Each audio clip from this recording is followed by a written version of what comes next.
So we got Kris Reid on the call here tonight with Ardor SEO. And as you can imagine, everybody has been looking to add and build on their search engine optimization around our real estate portfolios and trying to find that next deal or find that next investor.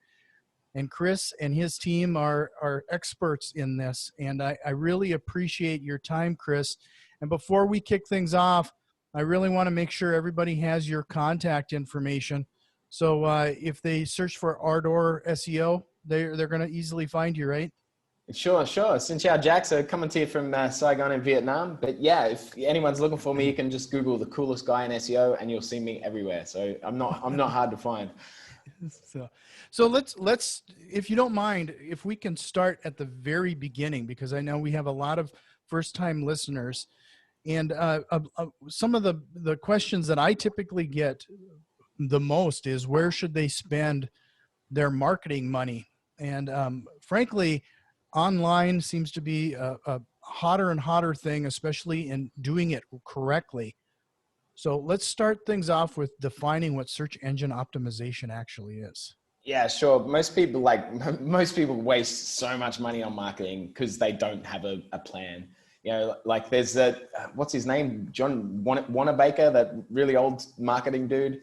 He had a cool quote. It was like, you know, half the money I spend on marketing is wasted. I just can't work out what half. Mm-hmm. And that's true in the old style of marketing, you know, stuff that Coca-Cola does, you know, advertising on TV and billboards. You know, it's so hard to measure what's effective. That's not the case with digital marketing. You can measure absolutely everything. What is happening, where people are coming to your website, where they're coming from, and what your conversion rates are. So yeah, it kicks the crap out of any other form of marketing for sure. But a lot of people are still confused about why they have a website, right? You know, a website is like a business card. It doesn't work if it's sitting in your desk drawer. You got to get out there and hand it out. And the same with the website. If people can't find it, it's useless. It's not doing anything. So, and you know, it doesn't need to look beautiful unless you're a web design agency or, you know, wedding photographer. It doesn't particularly need to look beautiful. It needs to clearly say that you solve the problem that person's searching for. So usually people aren't searching, you know, for you, they're searching for the problem. They're going, you know, I need to sell my house fast, or I need to make money quick, you know, or I've got a headache. That's what they're typing into Google. And so they land on your page and it needs to really rapidly say, yes, you can sell your house fast here, or we can make you more money, or, you know, we resolve that headache. That needs to be the very first thing that it says. Pass a grunt test that anyone that's a layman in that market can understand. Then it needs to show that, you know, you're an expert and you have the ability to actually solve their problem. That's what they're looking for, you know, so they can build some trust with them. And then lead them, how do they do business with you? Make it really easy. Click on this button, download this guide, book an appointment, or whatever it is. You know, if you follow that 3-step formula, you know, you can have a website that brings you predictable revenue month in, month out. So, you know, you had a lot there to unpack here. So when you say answer those questions, I think that is one of the things that a lot of people miss is when you go to a search engine, people are actually typing in a question. So what have you seen? Let's focus on buying houses. You know, you were looking for that next deal. Like, what type of terminology or what should they be researching to find those keywords or key phrases, if you will, to make sure that they incorporate those into those websites? Yeah, so it's called keywords. Keywords are the search terms that people are typing into Google. So Google makes all of their money through paid search, right? There's organic search, which are the 10 free listings. And then there's the paid search. And that's where Google makes all of their money. You know, you pay to be listed there. And anytime that someone clicks on your ad, you pay Google. And it can get really, really expensive. Only around 2 to 6% of people click on the ads. Google does play with it as much as they can to get as many clicks as they can, but still only 2 to 6%. So even at the top end, 94% is going to organic. So you're going to get a heck of a lot more traffic there. But like, before you build a website, before you write any content, before you even do a podcast, before you do anything, you should do keyword research. You need to understand what your potential customers are searching for. And through that keyword research, because to be able to advertise on Google has to give you the information on, you know, how many people are searching for what, and what are the cost per click? You know, how much do people pay for those clicks?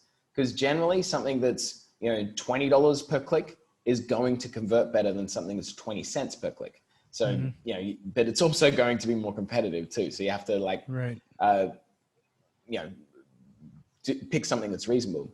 But through the keyword research, that's how you structure your website. So if you think about Amazon, right? It's amazon.com/movies/music/fashion. Then under fashion, you have men's and women's, and then, you know, all the subcategories of that. And that should be the same way that your website is structured. That you have your main category pages of the main services that you provide. That's your main money pages. Then you have like the subcategory pages, and then you have supporting content.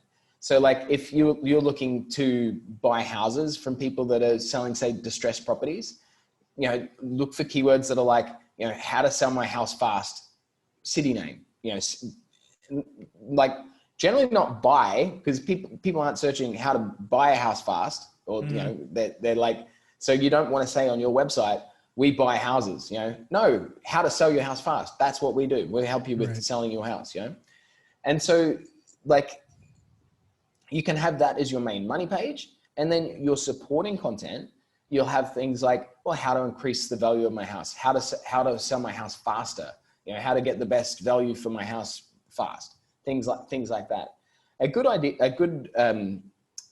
about supporting content is one of our customers is a 5-star hotel chain, and, you know, they're up against Agoda, Booking.com, Hotels.com, you know, sites that literally spend billions of dollars on marketing.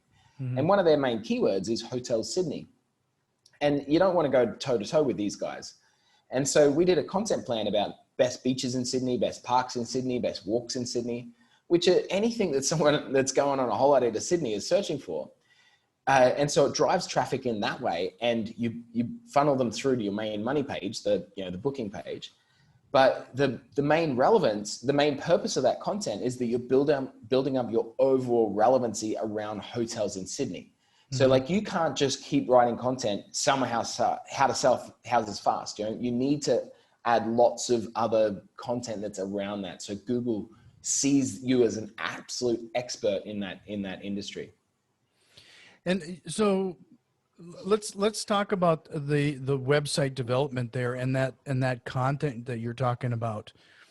Do you find that, let's say somebody is looking to get into this, is it okay to just dump in a ton of content all at once and hope for the best? Do you plan this out, like, and if you do plan it out, at what rhythm? And I think people see this as put up a website and they'll find you. Yeah. And like, if you're building, you know, a valuable digital asset that fuels your business growth, you know, if that was easy to do, then everyone would be doing it, and then it wouldn't be valuable again, right? Building anything that is worth having takes time and, you know, costs money, because it's valuable. I mean, you imagine having predictable leads coming to you through your website. Like, just a minute before I jumped on this call with you, you know, someone just paid to have a call with me. Like, that's an awesome lead. When someone pays to speak to me, like, you know, when I actually speak to them, they're going to give me money to become a client. Like, that's exactly what you want. And that they came through our website. Like, how valuable is that? But getting back to your question about content, there's this fabulous tool called Ahrefs, which I plug all the time. It's a brilliant SEO tool. It's really quite expensive. So it's only kind of for SEO experts, but they do have like I think it's 7 days for $7, like a small trial. And anyone that's a novice, like 7 days will give you plenty of information to keep going. But they published this awesome case study, and I'll just read the title of it. It's 90.63% of content gets almost 91% of content gets 0 traffic from Google. And the rest of this article is how to be in the other 9%. And so breaking that down even further, they analyzed 2 billion pieces of content, and they found only 0.21%. So less than 1%, 0.21% of content gets more than 1,000 visitors a month. So like if you pump out content, there's the chances of you ranking it are very slim.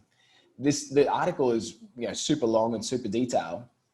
But the number one reason, the main correlation between content getting 0 traffic is that they don't have any backlinks. And a backlink is the secret to how Google works.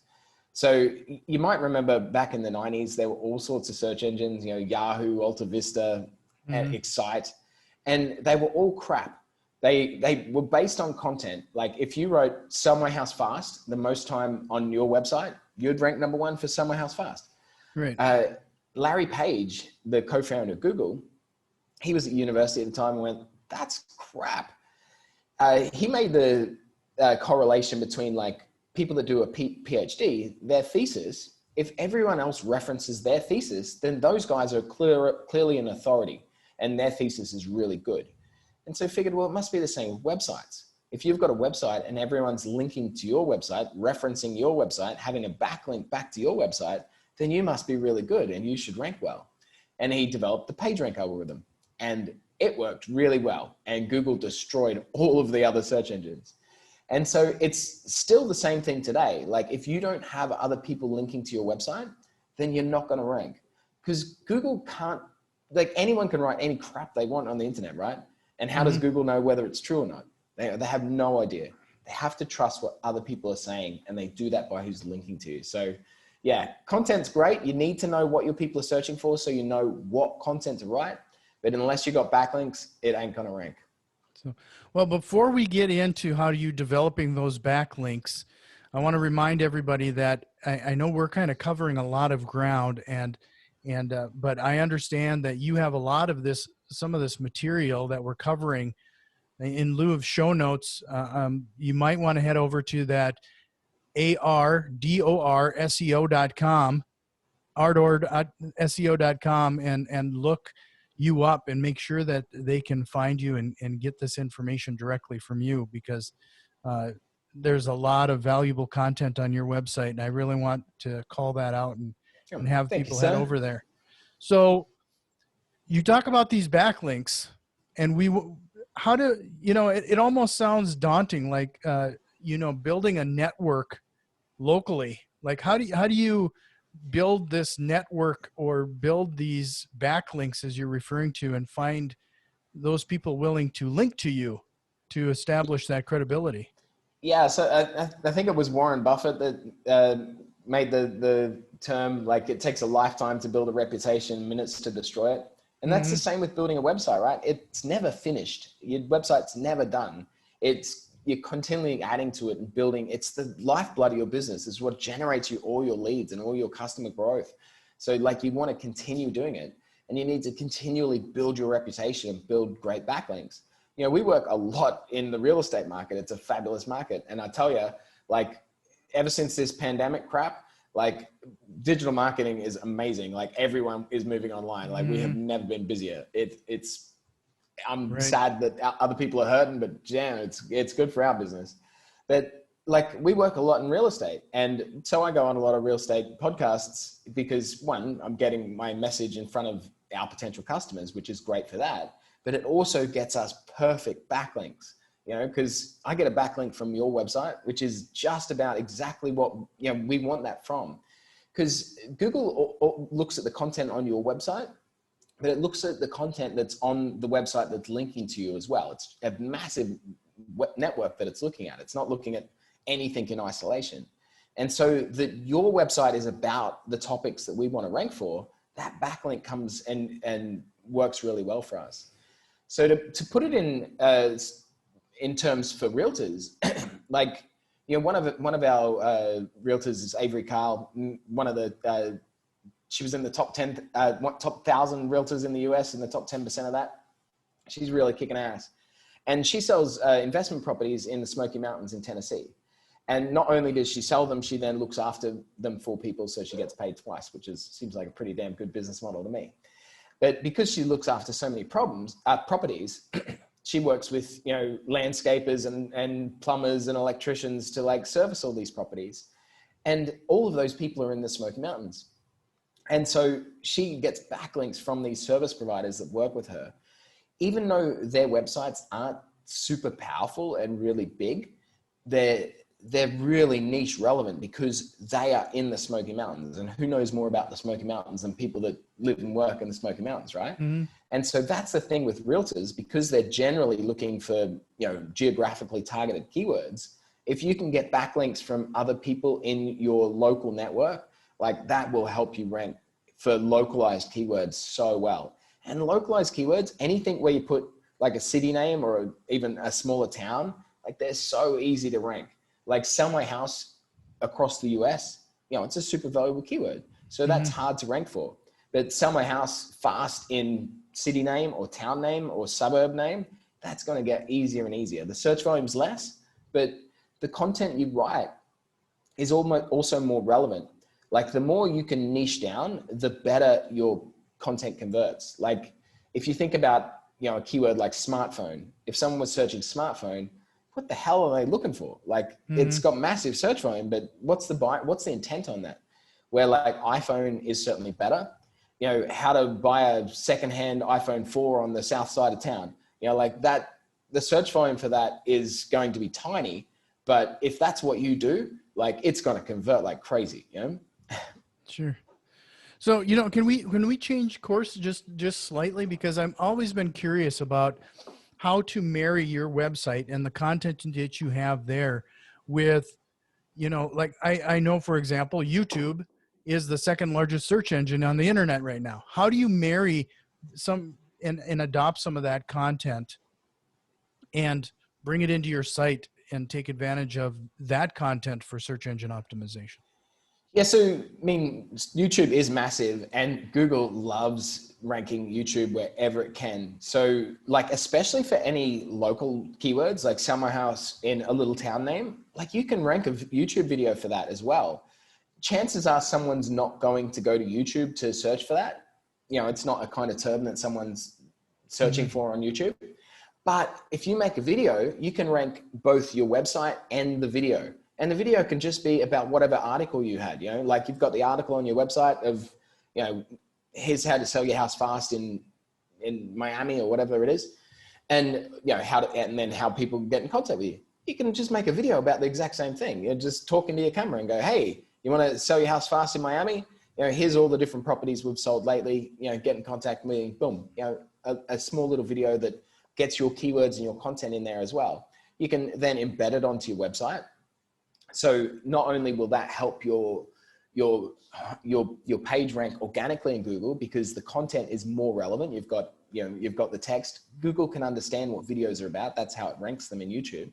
It listens to the audio and works out how to rank them.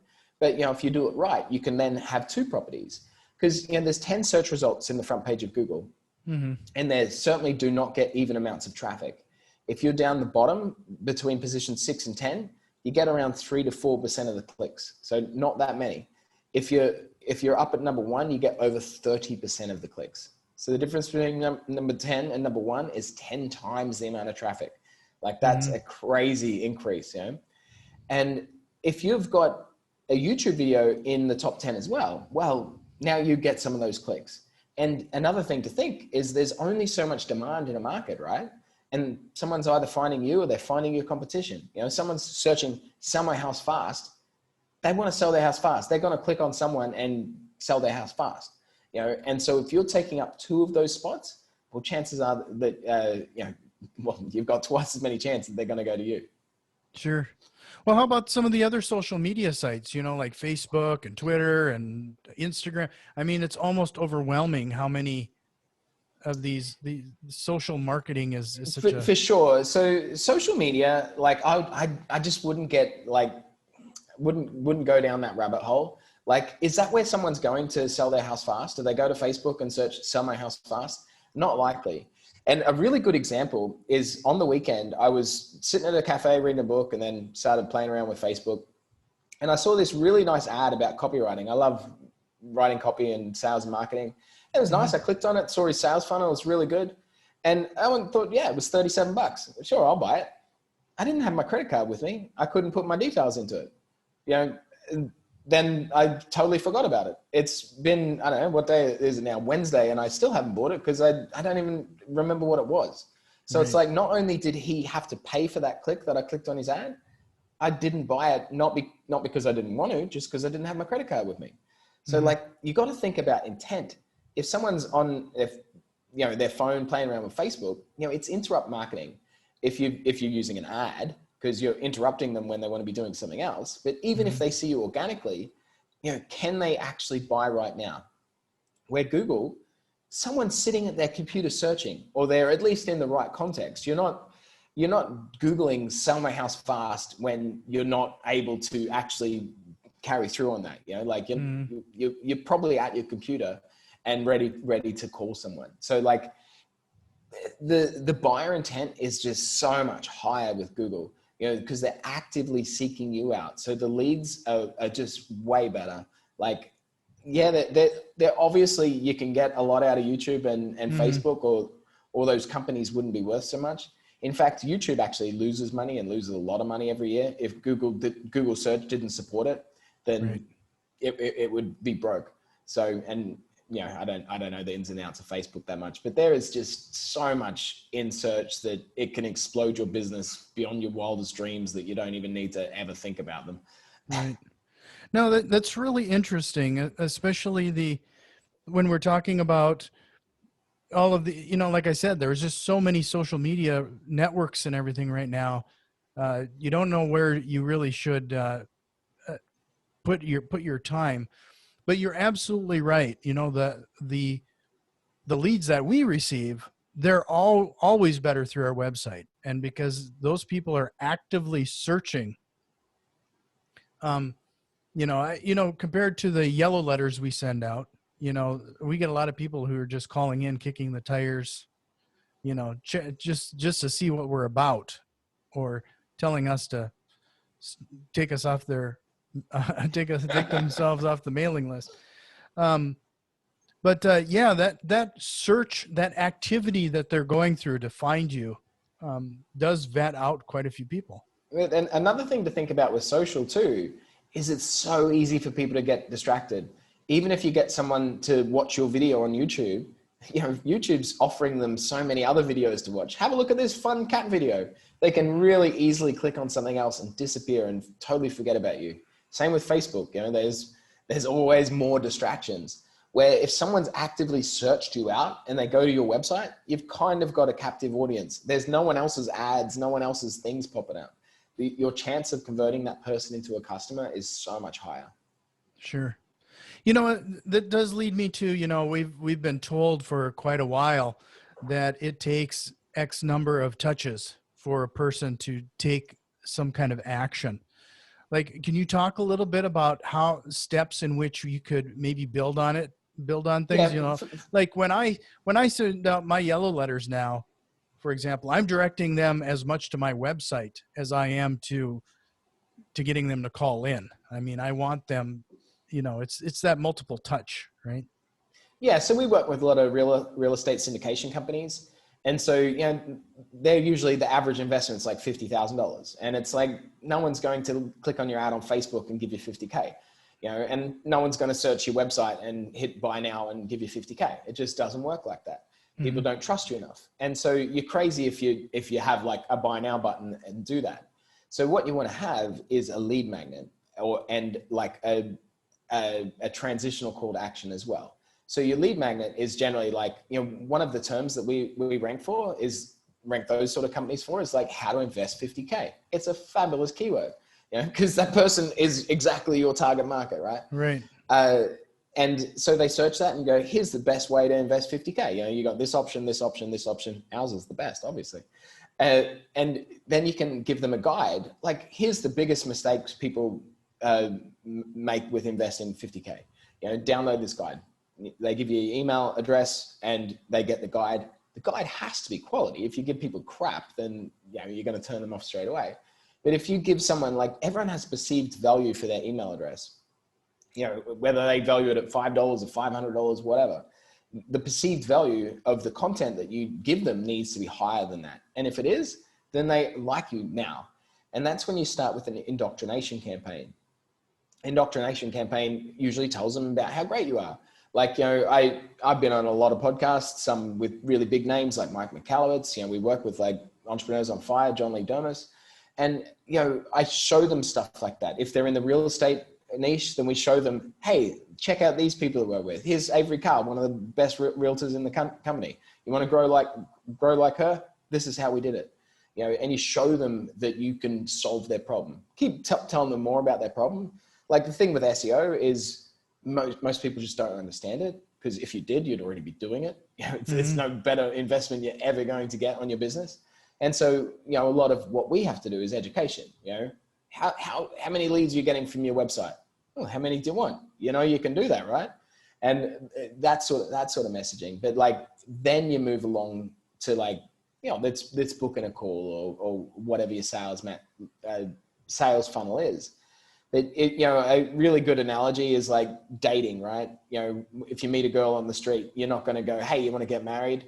You know, which is like, hey, give me 50 grand. Like, it's not going to happen. You want to like, you know, make them feel good, tell them they're pretty, and then hopefully get them to go out on for dinner with you.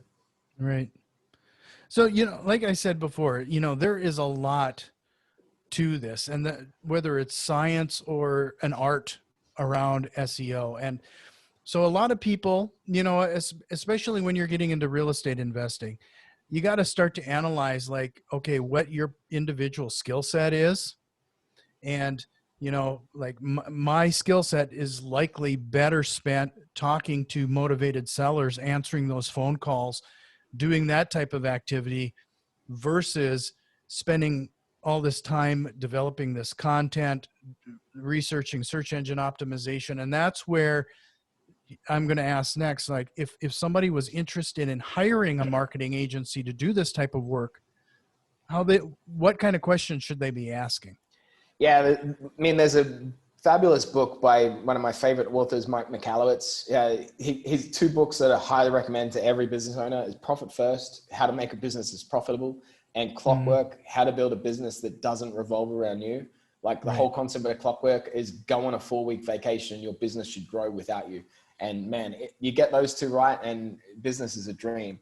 But yeah, like, and unless you want to learn SEO, you shouldn't learn SEO. Like I use a Profit First professional to do our accounts. I know accounts at the highest level, but it's like, I'd rather a professional deal with that stuff with me. If you're looking at an agency, ours is pretty good. I'd recommend them. But like on a serious note, like agencies that shoot at hip and go, oh, it'll be, you know, $2,000 a month or whatever. It's like, that's total BS. Like you should have a strategy. What does success look like to you? Like how many leads are you getting from your website at the moment? Often we have customers that come to us and they're getting 0. Okay, cool. How many do you want? Like your business needs to grow in a stable way. Like you can't get 100 leads tomorrow and 0 the next day. You need the same amount of leads and growing at a steady rate.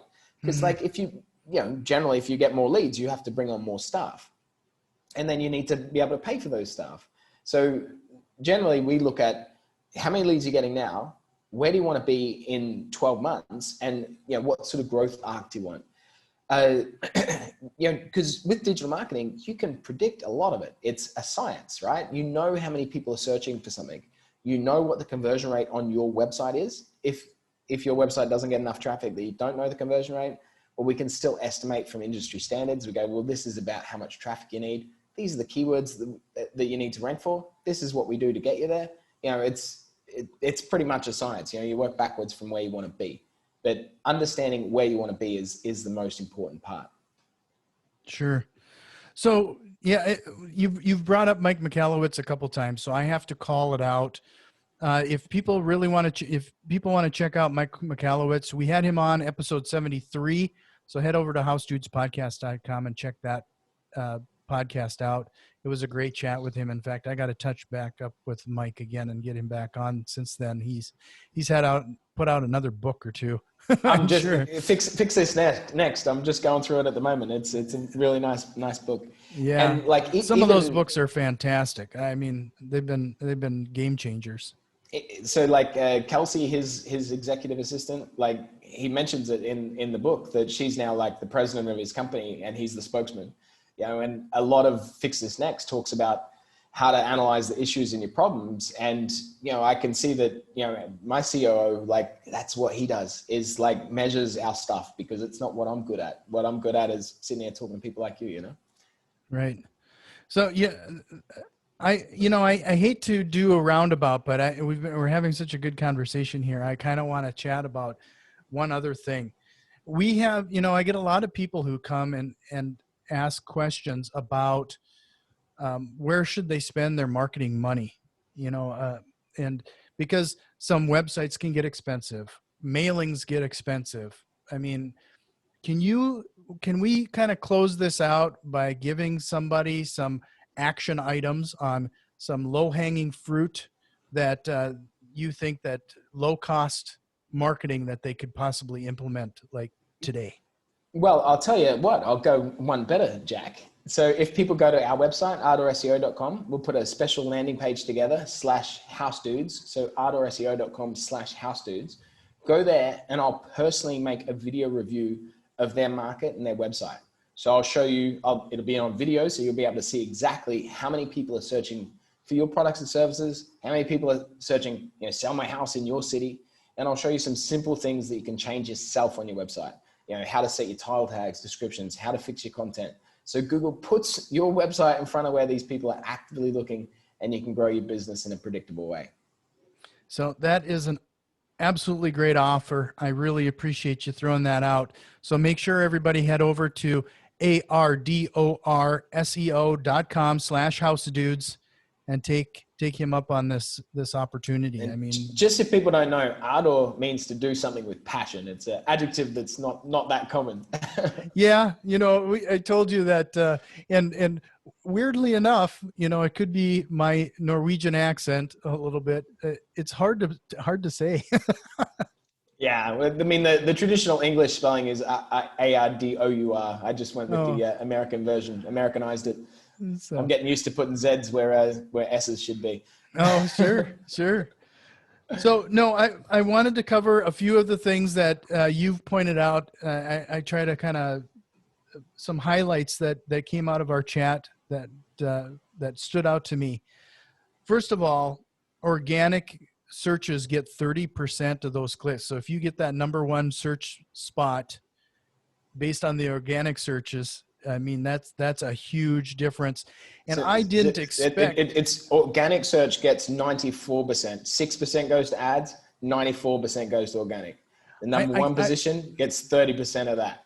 I am stunned that there is such a discrepancy there. We're just beat into our heads about Google pay-per-click, and in the end, that doesn't have a ton of click-throughs. Well, even Google want to put in the misinformation that SEO is risky, right? Like paid search, it's predictable, and Google give you lots of tools, and they'll even give you account managers to help you with your account to show you that pay-per-click is stable and it's the way forward. But you even think about that. As soon as you stop spending, you stop getting. Where SEO is compounding. Everything you spent last month, you get this month, and you get next month. And nothing, it was Einstein that said compound interest is the most powerful thing in the universe. I think those that understand it earn it, and those that don't, pay it. Wow. So, and then I really think that it was a good mindset tidbit that you pointed out, that website, this is a long-term investment and a long-term play.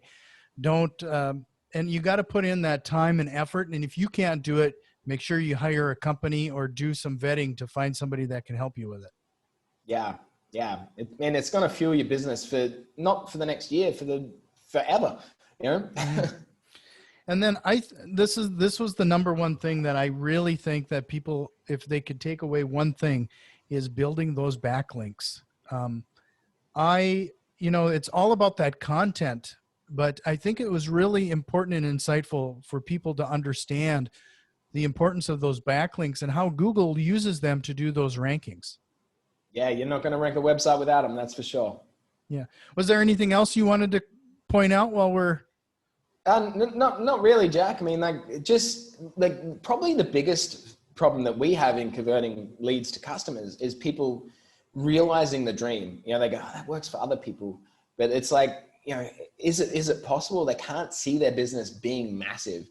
And having a website that generates you consistent leads and predictability, that's everything that Mike McCallum talks about in his books, is revenue solves all problems. You could screw up everything in business. And as long as you got more customers coming in, like all of the other headaches melt away. You can spend your way out of trouble, you know, and having that security, man, it helps me sleep at night.